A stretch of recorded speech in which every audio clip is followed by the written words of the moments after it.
So today I'm going to show you again one interesting thing in Microsoft Word.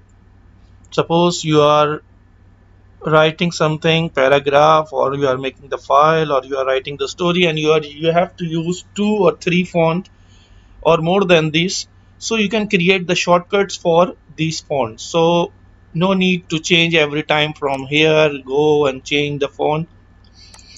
So now what you have to do, you will go to file, you will click on option. From here you will go to customize ribbon, and here you will click on keyboard shortcuts. From here you will choose font, and now from here suppose you have to choose this Adlam.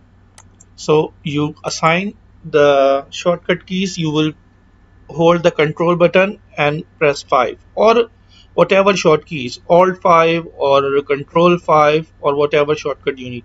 So I'm holding the control button and F5. So you can see now I assigned this shortcut to this font. I will click on assign.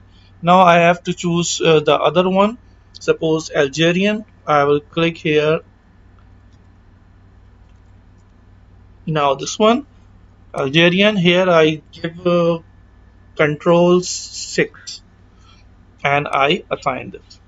So I close it. I press OK. Now I write here. So you can see this is our normal text. But when I will write, when I will press Control 5, so the font will change, and from Control 6 it will be Algerian. So you can see this is very interesting trick, and you can create the shortcuts for different font, and you can use it. I hope you like this video. If you like this video, please subscribe, share, and click the bell icon. Till the next video, take care, bye.